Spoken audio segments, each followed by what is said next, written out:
प्रेम से बोले शंकर भगवान की जय। माता गौरा पार्वती की जय।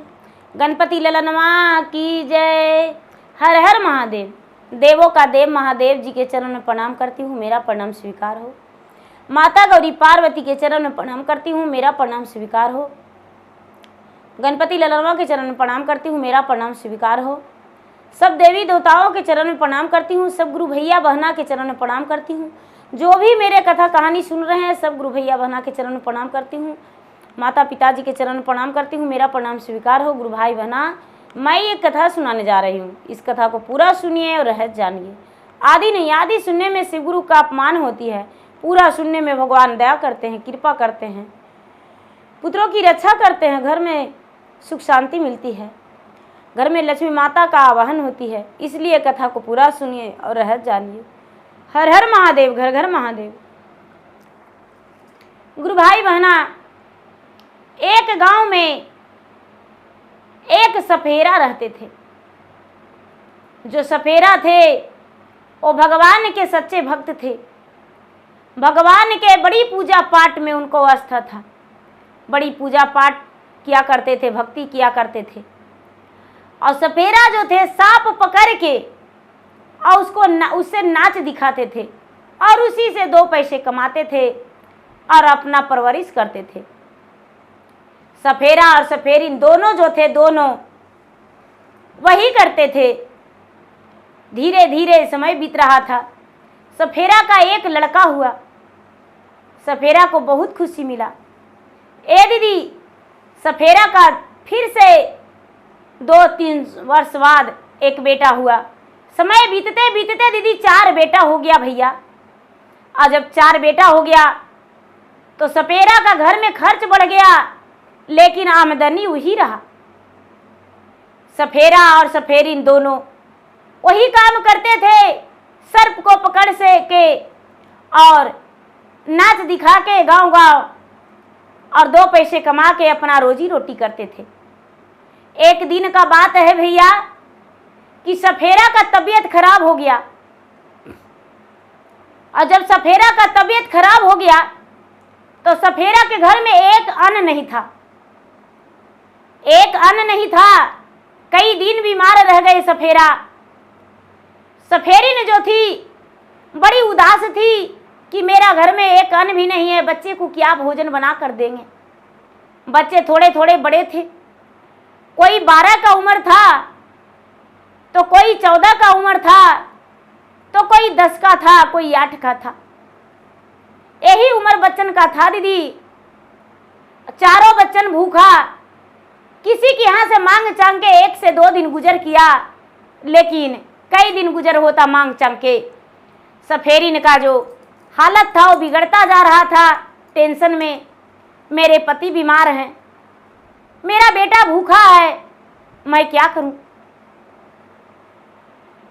4-5 दिन हो गया तो सपेरा का बेटा कहता है दीदी, एक का नाम विजय था, बड़ा का विजय है, जो कहता है कि माँ इतना पूजा पाठ करती हो किस लिए, हम भूखा भी मर रहे हैं, उसके बाद भी तू बिना पूजा पाठ के नहीं रहती हो। अरे इसे पूजा करने से तुम्हें क्या मिलता है। माँ पूजा पाठ करना छोड़ दो, मेरे पिताजी बीमार हैं, फिर भी तू मेरे पिताजी को ख्याल उतना देर नहीं रखती हो जितना देर पूजा करती हो।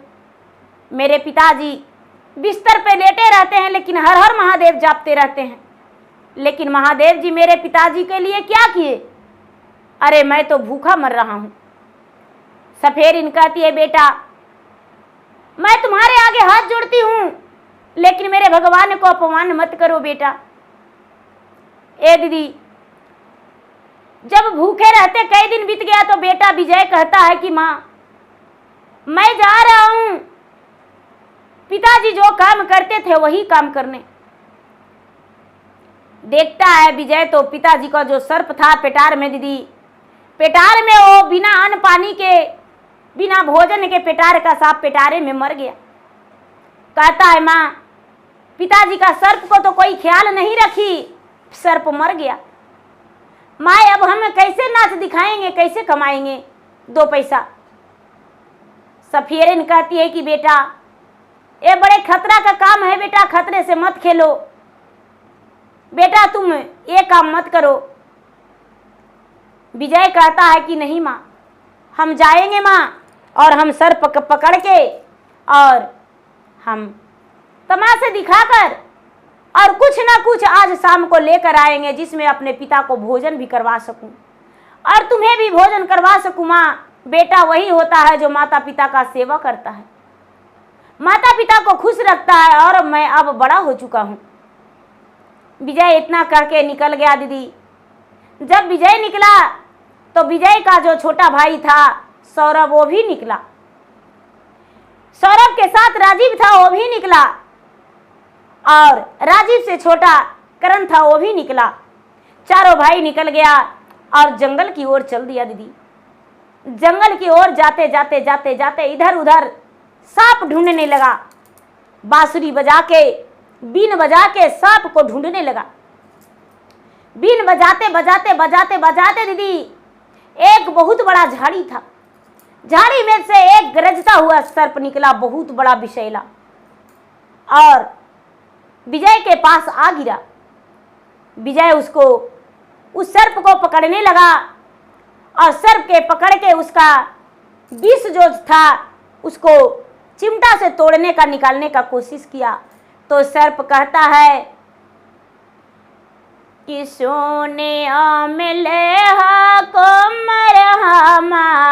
रे बचाने आय रे हमा रे बचाने आहो, मान लाना हमारो कहा नमरे की। हिया के जो रजवा बबुआई, बड़ी अमीरा वायर भाई, बड़ी अमीरा वाहो, ओ करे ले जाई हमरा सो पहुरे की। तो जो विजय है वो कहता है कि मारे के तो मारे तने राजा गोड़, हाथ तोड़ तने रे घोड़, हाथ तोड़ तन हो, फसिया ना दे तन हमरा चढ़ाई नरे की। ए दीदी, नागराज फिर से कहता है, बेचारा विजय कहता है कि नागराज, यदि हम तुम्हें ले जाकर देंगे उसको तो वो मुझे मार डालेगा, फांसी चढ़ा देगा, हम उसे सर्प कैसे दे सकते हैं, तुम तो विषधर हो। नागराज कहता है कि ऐसने न सोचा बबुआ हमा, जे ही कहली अरे हमा, जे ही कहली हो, मानिला ना हमारो कहान मरे की। जाल दी से राखा बबुआ झोरी, या लपेटिए अरे झोरी, या लपेटिए हो, राजा जी ना दी है तोहराई नाम नरे की। ए दीदी, सर्प है जो कहता है कि राजा तुम्हें इनाम देंगे बेटा, तुम हमें उस राजा के पास ले चलो।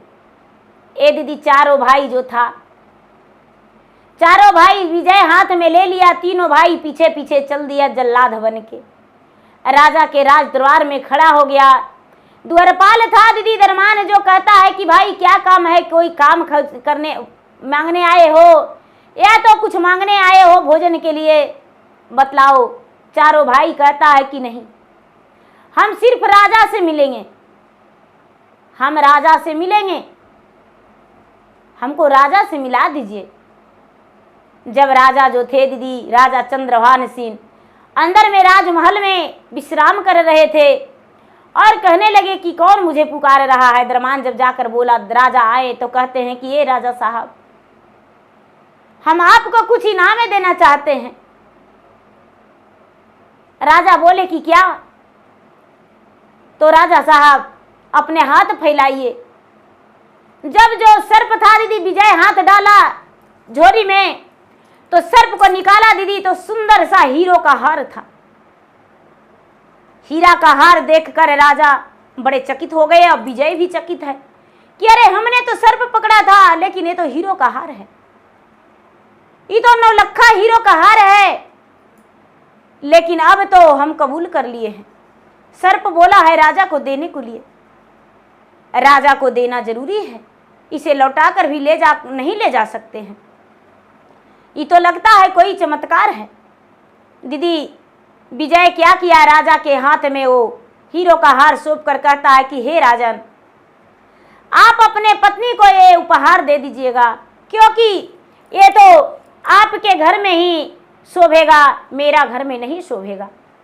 आप जो हैं बड़े राजा हैं और रानी है महल की राज रानी, तो उनके गले में ये सुंदर लगेगा। राजा ये हार पाकर कहते हैं कि अरे चारों तुम ठहरो, हम तुम्हें बहुत ज्यादा इनाम देना चाहते हैं। चारों भाई खुश था। राजा अंदर से चावल, गेहूं, सोना चांदी, रुपया पैसा, कपड़ा बहुत सारा ला कर दे दिए और चारों भाई इनाम लेकर दीदी अपना घर चला गया। अब यहाँ का बात यही रहता है दीदी, और आगे का बढ़ाएंगे फिर। चारों भाई जब घर गया दीदी, तो माँ जो थी, माँ बेचारी आस जो रही थी कि बेटा तो जरूर सर्प पकड़ के, बीन बजा के, सर्प पकड़ के और 2 पैसे कमा के लाएगा तब भोजन बनाएंगे।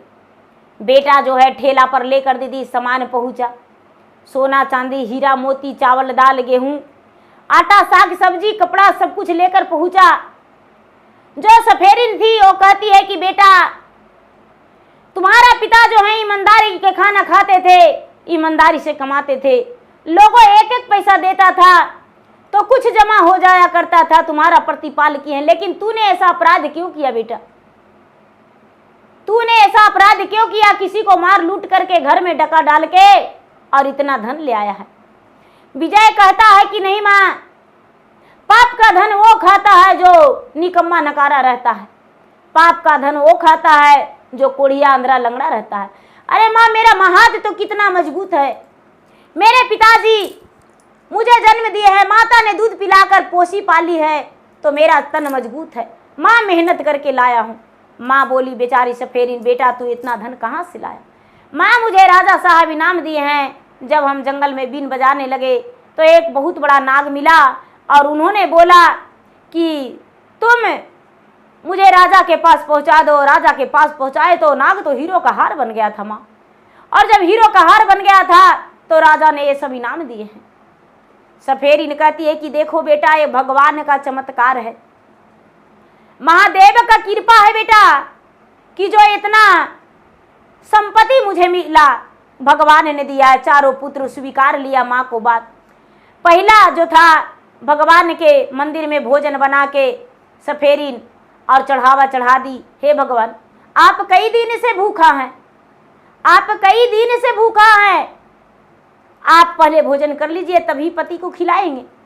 भगवान को भोजन लगा दी दीदी, और जो सफेरा था सफेरा को भी खिलाया। भोजन करते ही सफेरा भी बिल्कुल ठीक हो गए। अब तो सफेरा इतना ज्यादा मानने लगे भगवान को कि हर हमेशा उनके मन में हर हर महादेव ही रहता था। अब राजा हैं जो दीदी, राजा क्या किए कि हार जो है हार अपने चादर में छुपा लिए और रानी से कहते हैं कि ये रानी साहब, आप जल्दी से नहा धोकर तैयार हो जाइए, आपके लिए एक बहुत बड़ा हम उपहार लाए हैं। रानी कहती है कि राजा साहब क्या लाए हैं, हम पहले हमको दिखा दीजिए। राजा मुस्कुराते हुए बोले रानी से, नहीं रानी साहब, ये इनाम देखने लायक नहीं है, हम आपको गले में पहनाना चाहते हैं। ए दीदी, रानी जो थी जल्दी से स्नान करके और 16 श्रृंगार में सज गई, नया सा साड़ी पहन ली, 16 श्रृंगार बत्ती सबरन में सज के आंगन में खड़ी हो गई। राजा बड़े खुशी से रानी के पास ले गए। जब रानी का पास ले गए दीदी, रानी के गले में हीरा का हार पहनाते कि सुंदर सा बालक बन गया। राजा निसंतान थे, राजा बड़े धर्मी थे, बहुत बड़े पुजारी थे, भक्ति करते थे, लेकिन राजा निसंतान थे। राजा को कोई संतान नहीं था, राजा का कोई संतान नहीं था दीदी। राजा को लोग ठूल मारा किया करते थे, राजा को कुलछना निपुसवा कहते थे, निर्वंश राजा कहते थे। तो राजा बड़े दुखी हो जाया करते थे, अपने राजमहल से निकलना भी बड़े मुश्किल उनका हो रहा था। अब राजा पुत्र पाकर दीदी बड़ी खुश हो गए। रानी का गोद में देते ही वो पुत्र बन गया। अब तो राजा कहते हैं कि वो चारों कौन था, वो चारों कौन था जो मुझे हीरा का हार का नाम से दिया? वो लगता है मेरे लिए भगवान था, मेरा पुत्र बन गया। वो तो बड़ी अच्छा था। अबे राजा के घर दासी थी दीदी, आंगन में खड़ी थी, झाड़ू लगा रही थी। वो देखी तो दासी का मन में आ गया कि अरे राजा साहब की पत्नी का वो दृश्य नहीं, ये तो किसी ने ला कर दिया है जो संतान है। अच्छा कोई बात नहीं। राजा बोलते हैं अपने दासी से कि सुनो दासी, इस बात को राज्य में किसी से मत बताना, मुंह मांगा तुम्हें इनाम देंगे, लेकिन बताना कि रानी का ओद्र से जन्म लिया है पुत्र, रानी का ओद्र से जन्म लिया है। और ये बात दासी को बोले। दासी का मन में ये बात चुभने लगा दीदी। अब लगने लगा कि बात को कैसे छुपा सकते हैं, ना इस बात को कैसे छुपा सकते हैं, किससे बताऊं किससे बताऊं। लगा कि अब बिना बताए तो मेरा पेट में खलबली मच रहा है। जो दरवाजे पर दरवान था, दरवाने से दासी जाकर बोली कि ये दरवान भैया, आज एक बहुत बड़ा अनहोनी हुआ है। दरवान कहते हैं क्या? तो जो 4 व्यक्ति आया था, हीरो का हार दिया था, वो हीरो का हार नहीं था, वो तो उसमें एक बालक छुपा था जो कि राजा का कुल का रोशन किया है। रानी उसे गोद ली है। ये बात सुनकर वो कहते हैं दरबार कि हे दासी, अपना आधा हम कमाई तुम्हें दे देंगे, लेकिन इस बात किसी से मत कहना, ये बात दबा कर रहना और पूरे नगर में ढिढवारा पिटवा देना कि मेरा राजा का एक पुत्र जन्म लिया है। मेरे राजा जो हैं घर से बाहर नहीं होते हैं अपने निसंतान होने के कारण। जो दरबान था दीदी उस बात को वहीं पर दबा लिया और पूरे नगर में सबसे बताया सेना सिपाही से कि राजा साहब बड़ी बड़ा बात छुपा लिए, रानी गर्भवती थी, किसी से नहीं बताए और रानी का ओद्र से एक पुत्र जन्म लिया है। ये दीदी सारी राज्य को बात जान गए कि रानी का ओद्र से एक पुत्र जन्म लिया है। धीरे धीरे धीरे धीरे धीरे धीरे धीरे उसका नाम रख दिए राजा साहब नागराज, बबुआ नागराज। उसको पुकारते थे बबुआ राजा नागराज, उसका नाम नहीं बदले। राजा साहब जो थे, राजा साहब वही बड़ी खुश रहने लगे। अब तो पूरे प्रजा जो थे, प्रजा उनका राज वापस कर दिए, उनका राज छिना गया था। भगवान के पूजा भक्ति राजा फिर भी कम नहीं किए थे। भगवान को जाके मंदिर में राजा बोले कि हे भगवान, आपका तो चमत्कार कोई कह ही नहीं सकता है, आप तो अंतर्यामी हैं, मेरे किस रूप से गोद में संतान दे दिए। अब धीरे धीरे समय बीतने लगा दीदी। वो बालक जो है वो बढ़ने लगा। धीरे धीरे धीरे धीरे धीरे धीरे धीरे समय बीतता चला गया। वो बालक 12 बरस के हो गया दीदी। और जब 12 बरस के हो गया तो राजा के सब लोग कहने लगे कि ये राजा साहब, आपका पुत्र जो है जो बड़ा छत्रवली है, बड़ा होनहार है, बड़ा सुंदर है, आप अपने बेटा का ब्याह कब करेंगे? राजा कहने लगे कि बेटा है तो ब्याह होवे करेगा, ब्याह नहीं कैसे करेंगे, अपना बेटा का तो ब्याह जरूर करेंगे। राजा साहब सुंदर सा एक लड़की ढूंढने लगे और एक सुंदर कन्या ढूंढकर राजा साहब अपने पुत्र का विवाह कर दिए। पुत्र का जब विवाह कर दिए दीदी तो घर में बहू आ गई और राजा का घर चहचहाने लगा। पूरा जैसे फूल खिलता है बगीचा में, तो बगीचा बड़ा सुंदर लगता है। जब फल लग जाता है तो डाल झुक जाता है और सुंदर सा बगीचा महक खुशबू से भर जाता है। जैसी राजा के राजमहल एकदम सुंदर लगने लगा, कितना चहचहाने लगा जब बहू आ गई घर में। तब धीरे धीरे समय बीता दीदी। तो देखिए भगवान का क्या लीला होता है, भगवान का क्या लीला होता है दीदी भैया। जब राजा साहब बेटा का ब्याह कर दिए, पत्नी आ गई, बहू आ गई घर में, बेटा की पत्नी आ गई और बबुआ राजा नागराज के पत्नी आ गई, सब परिवार खुश रहने लगे। धीरे धीरे समय व्यतीत हो रहा था दीदी। साल 1.5 साल होते होते बबुआ राजा नागराज के पत्नी का ओद्र से एक संतान जन्म लिया। 3 से 4 साल के अंतराल में दीदी फिर से एक संतान हुआ। वैसा ही करते करते 3 पुत्र हो गया। जब 3 पुत्र हो गया दीदी, तो जो दासी थी बड़ा चुगलखोरनी थी, जो देखी थी तो कहती है कि ये रानी साहब, कहने का तो एक बात बड़ी दिन से आपसे मन कर रहा है, लेकिन कह नहीं पा रहे हैं। आप यदि सुनने को तैयार हो जाए तो हम उस बात को कह दें। कहते हैं कि क्या? तो ये रानी साहब, जो आपको पति हैं बबुआ राजा नागराज, तो राजा साहब के बेटा थोड़ी हैं। कहते हैं कि नहीं, किनका बेटा है? अरे उनका कुल का पता है। आप ब्याह कर लिए, इतना दिन से रानी बन के भी रह रहे हैं, उनको से पूछिए कि आपका बेटा, आप किसका बेटा है, आपका पिता का नाम क्या है।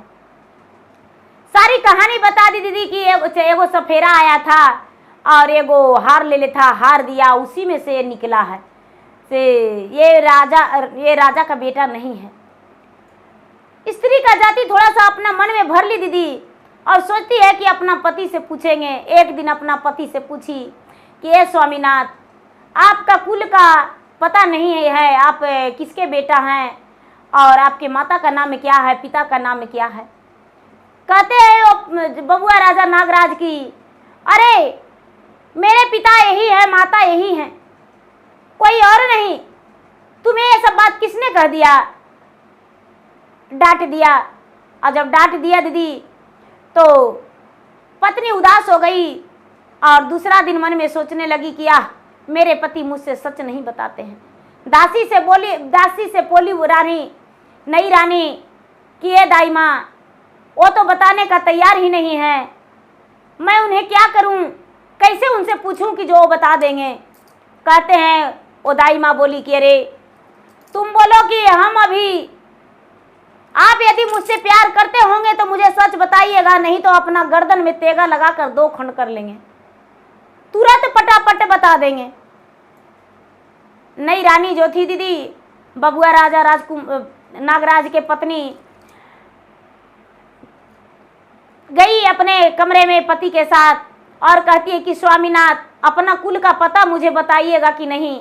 बबुआ राजा नागराज कहते हैं कि देखो, हम अपना पता सब कुछ बता देंगे, लेकिन तुम पछताओगी। कहती है कि कोई पछतावा मुझे नहीं लगेगा, आप सच बता दीजिए।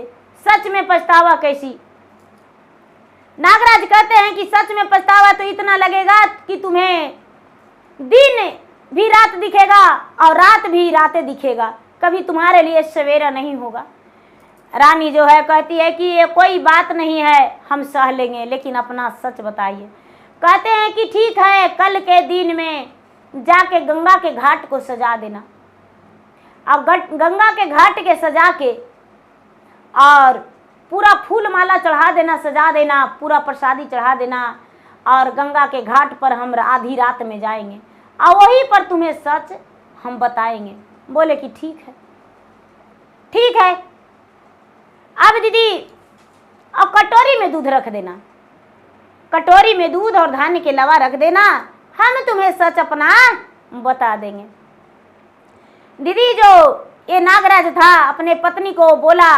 पत्नी सवेरा होते ही गंगा के घाट पर जाने के लिए अपने सास से कहती है, सोने मिले हो सासु हमारी, बचाने आजे हमारी, बचाने आजे, हम जय गंगा के पूजन नरे की, कायली मनितवा सासु बीते, कई बरी सवायर बीते, कई बरी सवाजी, हम जय वै गंगा मैया पूजन नरे की। रानी जब अपने बहू के बात सुनी दीदी, तो बहू से रानी कहती है, ले ओ में ले बहुआ ढोला रे, बजाना मायर ढोला रे बजानमा हो, लेहू नेटुआ के नाचन रे की।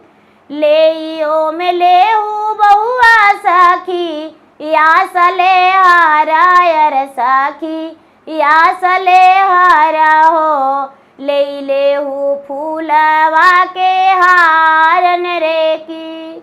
चालियों में जाऊ बहुआ गंगा, के पूजा नामा यर गंगा, के पूजा नामा हो, हमू चलावा संग साथन रे की। तो ये जो बहू है वो कहती है, नेटुआ के नचवा सासू हमें, नाही गा छाली अरे हमें, नाही गा छाली जी, नहीं गछली ढोला से बाजन मरे की। नाही ओ में गछली सासू सखी, या सले हारा यर सखी, या सले हारा जी, असगर पूजन महा जाए वरे की। कहती है देखिए ससु माँ, हम ढोल बाजा नेटुआ के नाच कुछ नहीं गछे हैं सखी सलेहार, हम अकेले ले जाएंगे। रानी बोली कि बेटी बहू, जब ऐसा ही बात है तो अकेले ही फूल माला सारा जितना सामान लेना है लेकर गंगा के घाट पर चल जाओ। जो रानी थी, नई रानी यानी बहू राजा की, ओ नागराज की पत्नी, जितना फूल माला चढ़ावा प्रसादी दूध जितना लेना था दीदी, सब कुछ लेकर गंगा के घाट पर जाके सजा दी, गंगा के घाट के, गंगा मैया के घाट के, और घर आ गई। घर आ गई। अब इसको लग रहा है कि शाम कब होगा, कब रात्रि होगा, इसका मन में खलबली मच रहा है। दासी से बोली कि हे दाई माँ, आज मेरे पति मेरा सच बताएंगे कि क्या है, इनका कुल का नाम क्या है, ये कौन है। आधी रात, जब आधी रात हुआ दीदी, ता बबुआ राजा राजनाग कहता है अपने पत्नी से कि चलो प्यारी, आज ये अंतिम मिलन है, चलो। तीनों बेटा के गाल को चूमता है दीदी। राजा रानी सोए थे। राजा अपने माता पिता के कक्ष में जाकर माता पिता को प्रणाम किया, और माता पिता को प्रणाम करके और अपना बोला कि माता पिता, मैं अपना फर्ज अदा करके जा रहा हूँ। अपना बेटा से बोला कि हे पुत्र, आज अंतिम मिलन है तुम्हारा, माता और के कारण मैं हठी बन के और सच बताने जा रहा हूँ, और जा रहा हूँ गोड़ लग के। अपना गृह माता को घर से नागराज निकल गया दीदी। घर से नागराज निकल गया और गंगा के घाट पर पहुंच गया दीदी। अपना पत्नी से बोला कि देखते रहना, हम जब तुम्हें सच बताएंगे तो सुनना। ए दीदी, गंगा फूल माला जो जहाँ चढ़ा था, गंगा मैया के गोड़ लगा और गंगा में पाँव धरा दीदी, और गंगा में पाँव धरते ही वो नाग बन गया। नाग बन गया दीदी, और नाग बन के जो कटोरी में दूध था दीदी, दूध पी के और जल में छपित हो गया। जल में छपित हो गया दीदी। अब क्या होता है, रानी देखती है तो कहती है कि अरे मेरे पति नाग थे, मेरे पति जल में प्रवेश कर गए। अब अपना पति का पुकारने लगी, गंगा मैया के कोसने लगी दीदी। लेकिन गंगा मैया के कोसने से क्या होगा, उसका पति तो नागलोक चले गए। पति नागलोक चले गए दीदी। सत्य का पुत्र थे, वो तो भगवान भोलेनाथ दिए थे, तो अपने पास वो बुला लिए।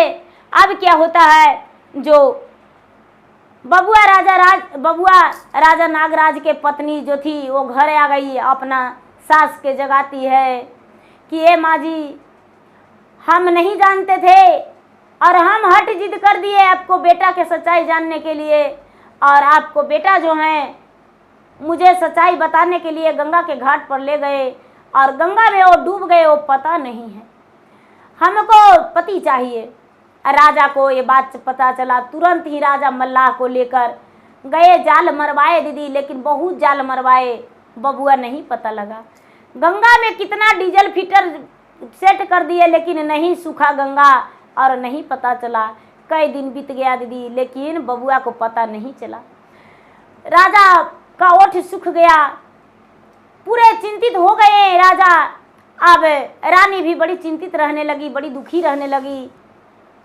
तीनों छोटे छोटे बच्चे थे, वो भी कहने लगा कि पिताजी मेरे नहीं हैं, दादाजी दादी माँ मेरे माताजी मेरे पिताजी नहीं हैं, कहाँ चले गए। उन लोग तो कोई सच बताने को तैयार नहीं, कहने लगे कि नहीं वो प्रदेश गए हैं, घूमने गए हैं। अब राजा बड़ी विचलित थे दीदी, भगवान के मंदिर में जाके कहते हैं कि हे भगवान, जब हम निसंतान थे, दुखी थे, तो आप मेरे गोद में पुत्र डाल दिए, अचानक मेरा पुत्र को हरण कैसे कर लिए। हे भगवान, आप मुझे पुत्र दे दीजिए, लौटा दीजिए। आखिर मेरा पुत्र बबुआ राजा नागराज कहाँ चला गया, मुझे लौटा दीजिए। हम नहीं जानते हैं वो कैसे आया था और कौन था, बस आप मेरा गोद में डाल दिए और हम उसे स्वीकार किए। जो शंकर भगवान है दीदी, वो कुछ नहीं कर पाए। धीरे धीरे समय बीत रहा था। कई दिन बीत गया। राजा रानी बिना अन्न पानी के, बिना भोजन के बिल्कुल उदास रह रहे थे। अब राजा रानी दोनों बिस्तर पर गिर गए। राजा रानी का आवाज़ निकालना मुश्किल हो गया, जमीन पर चलना मुश्किल हो गया। तब भगवान सोचते हैं कि राजा और रानी दोनों मर जाएगा, इसका पत्नी तो दिन काट लेगी, लेकिन राजा रानी दोनों मर जाएगा। अब क्या करें, कुछ तो करना पड़ेगा, कुछ करना पड़ेगा। अब क्या करें। जो शंकर भगवान है दीदी, एक भिखारी के रूप में दरवाजे पर गए और जाकर कहते हैं राजा रानी से कि थोड़ा हमको भीछा दीजिए। दासी के हाथे राजा भीछा भेजवा दिए। तो कहते हैं बाबा कि दासी के हाथ भीछा कैसे देंगे, ये तो इसके खुद दूसरे के टुकड़े पर पलती है, ये राजमहल का अन्न इसका नहीं है, हम इससे भीछा नहीं ले सकते हैं। राजा बिस्तर पर पड़े पड़े कहते हैं कि बाबा, मुझ में उतना हिम्मत नहीं कि जो हम आपको उठकर भीछा दे सकते हैं, हम भीछा देने लायक नहीं हैं। बाबा कहते हैं कि बिना भीछा लेने तुम्हारे दरवाजे से नहीं जा सकते हैं, उठकर तुम मुझे भीछा दे दो। ए दीदी, अब बाबा बड़े जिद कर दिए। रानी को मन में लगा कि कोई अजनबी है। सारे लोग आते हैं भीछा लेकर, दासी के हाथ से चले जाते हैं, लेकिन आखिर ये कौन है जो भीछा लेने को तैयार नहीं। जरूर कोई अजनबी है, कोई भगवान है, या तो कोई महात्मा है जो मुझे कुछ बताना चाहते हैं। रानी बड़े हिम्मत करके दीदी और बाबा के पास सोना चांदी रुपया पैसा थाल में भर के लेकर आई और कहती है कि महाराज आप भीछा ले लीजिए, झोरी फहराइए। तो बाबा कहते हैं कि अन्नी दुअन्नी सब भीछा देता है, सोना चांदी हीरा मोती के भीछा कौन देता है, हमें अन्नी दुअन्नी भीछा चाहिए। रानी कहती है कि कोई बात नहीं, दान ही मेरा सफलता है, मेरा विजय है, इसलिए आप ले लीजिए भीछा। रानी का बात सुनकर बाबा कहने लगे और रानी को आंखों में आंसू भर गया और बाबा के जांघ पर आंसू गिर गया। बाबा कहने लगे, बाबा तो अंतर्यामी थे दीदी, बाबा भोलेनाथ सोए थे तो बाबा अंतर्यामी थे। कहने लगे कि अरे तुम्हारा आंखों में आंसू कैसा। रानी कहती है कि बाबा मेरा एक ही तो पुत्र था, उसका नाम नागराज था, मेरा एक ही पुत्र था, वो अपने बोला था कि मेरा नाम नागराज रखिए और मैं उसे बबुआ राजा राज नागराज रखे थे नाम। अरे मेरा बबुआ कहाँ चला गया, कोई पता नहीं। बाबा कहते हैं कि हे पुत्री, तुम 12 बजे रात के गंगा के घाट पर जाना, पूरे परिवार जाना, तुम्हें तुम्हारा पुत्र का पता चल जाएगा, तुम्हारा पुत्र का पता चल जाएगा और तुम्हें हिम्मत बंधा जाएगा, तुम अपने पुत्र से मिल लेना। इतना कहकर बाबा वहाँ से चल दिए। नहीं भीछा लिए, नहीं अन्न लिए, नहीं भोजन किए, नहीं वस्त्र लिए और बाबा राजा के दरबार से चल दिए। रानी जो थी, अब रानी इंतजार करने लगी कि आधी रात कब होता है, आधी रात कब होता है। आधी रात का इंतजार करने लगी। करते करते करते करते आधी रात जब बीता, अपना पति से भी बताई थी, अपने बहू से, अपने पोता से बताई। सब लोग तैयार हो गए। आधी रात के समय गंगा के घाट पर गए तो देखते हैं कि गंगा के घाट पर पूरा नाच मोजरा लगा हुआ है, पूरा नाच मोजरा लगा है। वहाँ पर ब्रह्मा विष्णु महेश सब देवी देवता का आसन लगा हुआ है। भजन कीर्तन हो रहा है और भजन कीर्तन के बीच में ये जो बालक है बबुआ राजा राजनाग वो बीच में खड़ा है और खड़े होकर सबके हंसा रहा है, सबके बीच में ये नाच रहा है। और नाचते नाचते कभी नाग बन जा रहा है, कभी बालक बन जा रहा है, नाग बन जा रहा है, कभी बालक बन जा रहा है।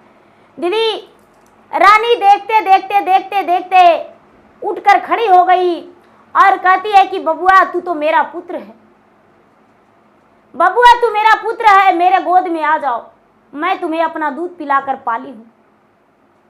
जो बेटा है राजा के वो कहता है दीदी जेहि दिन हली माता तोहरी पुतारा वायर तोहरी पुतारा वाजी तोहारा घरवा मेरा हली रे की तेजियोन देली माता अपन मानुस्ताना मायर अपन मानुस्ताना माजी चल गेली हमें नागलोकन री की तोहरी बहुरिया माता बड़ी हाई हाठी आयर बड़ी हाई हाठी आहो हमरा के रूपवा में कहिले बड़ी कठिन रे की मानुस्तान रूपवा माता देखी ना सहाई लेयर देखी ना सहाय ले जी गंगा में भगैली छपी तन रे की। कहता है बालक बेटा कि हे माता तुम्हारा जो बहू है वो हटी करके मेरा परिचय पूछा, हम अपना परिचय क्या बतलाते, इसका जो आपके घर के दासी है वो चुगली करके इसे बोली थी और हम अपना परिचय माता वही तो देना लास्ट था, नहीं तो मेरे माता का नाम था कुछ और नहीं मेरे पिता का नाम था, आप मेरे माता थी और पिता मेरे यही थे, तो मैं किसका कुल का नाम बताते। तो हम बोले कि ठीक है आधी रात में गंगा के घाट पर चलना, हम अपना सच्चाई तुम्हें दिखा देंगे। माँ हम अपना सच्चाई दिखा दिए, प्रवेश कर गए हम जल में, हम अपना नाग लोक चल गए। माता मुझे क्षमा कर देना, हम आपका दूध कर्ज नहीं पूरा कर पाए, आपका जो दूध का कर्जा था माँ वो हम अपने सिर पर लेकर आ गए हैं। रानी है जो कहती है कि बेटा तू अपना दूध का कर्ज लेकर नहीं गया है बेटा, तू तो अपना जगह बना लिया है, लेकिन मेरा क्या होगा। बेटा नागराज कहते हैं कि माँ तुम्हारे लिए मैं 3 संतान छोड़कर तुम्हारे पास आया हूँ। माँ तुम्हारा बेटा एक थे लेकिन तुम्हारा पोता 3 है माँ, तुम्हारे पास है और तुम्हारे साथ है, उसी का अपना बेटा समझना माँ, और हम अब वापस नहीं आ सकते हैं। राजा बहुत रोए, रानी बहुत रोई, उनका पत्नी भी बहुत रोई, लेकिन नागराज वापस आने से इनकार कर गए कि अब मेरा सच्चाई पता चल गया है। जब एक दासी थी और दासी को नहीं पता था कि मैं कहाँ से आई हूँ, तो इसके कानों में चुगली कर दी और ये तो स्त्री का जाति खुद का देख ली है कि ये कौन है, मेरे पास आने से इनकार करेगी और इसे डर लगेगा। इसीलिए माँ आपको भी पता नहीं था कि मैं एक सर्प हूँ, और मेरे पिताजी भी नहीं जानते थे, मेरी पत्नी भी नहीं जानती थी, मेरा संतान भी नहीं जानता था, इसलिए माँ मैं अपना लोक वापस आ गया हूँ। इतना कह के और जो सभी देवी देवता थे अपना अदृश्य हो गए, और जो नागराज थे वो भी अदृश्य हो गए। राजा रानी और उनके बहू तीनों पुत्र सब वापस घर आ गए। उस दिन से राजा रानी का हिम्मत बंधा गया कि चलो निसंतान से भला संतान। अब इतना ही दिन के लिए मेरे पास 20 वर्ष मेरा बेटा रहा, अब 20 वर्ष में उसका नाम ही बहुत बड़ा अमर रहा। गुरु भाई बहना राजा जो थे, राजा का हिम्मत हो गया, रानी का हिम्मत हो गया। अब ये नहीं कहते थे कि हे भगवान मेरा पुत्र कहाँ चला गया, अब उनका हकीकत पता चल गया था कि महादेव ने मुझे पुत्र दिए और महादेव ही अपना वापस ले लिए, मेरे कुल में संतान भी हो गया, मेरा मुझे कोई ये नहीं कहा कि निसंतान है। तो गुरु भाई बहना कोई भी स्त्री हो, यदि पति नहीं बतलाते हैं कोई ऐसा बात, तो हटी करके नहीं पूछना चाहिए, क्योंकि अधिक बात तो पति बता देते हैं, लेकिन कोई ऐसा बात होता है जो बताने लायक नहीं होता है, तो उस बात को नहीं उगलवाना चाहिए, किसी बात को राज ही रहने देना चाहिए। बहुत सारी बातें होती है जो राज ही रह जाता है। और राज की बात वापस नहीं लानी चाहिए। तो गुरु भाई बहना, बाल हट त्रिया हट। बाल हट है जो कहता है पिताजी माँ जी मुझे खिलौना चाहिए तो माँ को ला कर देना पड़ता है। त्रिया हट है। त्रिया हट है तो कहती है कि नहीं आप नहीं करिएगा, ये काम नहीं बताइएगा, मुझे तो मर जाएंगे। ये गलत है। बाल हट है तो बच्चा है, लेकिन त्रिया हट वो गलत है। तो गुरु भाई बहना, मेरा वीडियो अच्छा लगे तो मेरा वीडियो का लाइक करें, शेयर करें। चैनल पर यदि नए हैं तो चैनल का सब्सक्राइब करें, बेल आइकन घंटी को दबाएं, जो कि मेरा वीडियो का नोटिफिकेशन सबसे पहले आपके पास जाए, आप मेरा वीडियो सुन सके। कमेंट बॉक्स में हर हर महादेव, जय शिव गुरु या तो ओम नमः शिवाय तो अपने नाम लिखकर जरूर भेजें, जिसमें मैं आपका नाम का भगवान के शरण में हाजिरी लगा सकूं और भगवान से आपके लिए ढेर सारी दया मांगूं और आपकी हर मन्नतें भगवान पूरी करे, हर खुशियाँ आपके पास भगवान रखें, जिसमें मैं आप जीवन भर खुश रहें, आपका किसी चीज़ का कोई कमी ना हो, दुख ना हो, आपको जीवन में भगवान सुखी दे। तो प्रेम से बोलिए शंकर भगवान की जय। अरे दीदी देखिए, कथा सुनते हैं, अच्छा करते हैं, लाइक लेकिन कभी कभी करना भूल जाते हैं। यदि आप लाइक करते हैं तो हमको अच्छा लगता है। इसलिए अच्छा लगता है कि लाइक वही आदमी करते हैं जिनको कथा पसंद है, और आपको पसंद होता है दीदी तो आप ज़रूर लाइक कीजिएगा। लाइक करते हैं तो कितना अच्छा लगता है, खुशी मिलता है, और वही भरोसा के सहारे हम भी आपको कहानी सुनाते हैं। तो प्रेम से बोले शंकर भगवान की जय। हर हर महादेव, घर घर महादेव। धन्यवाद।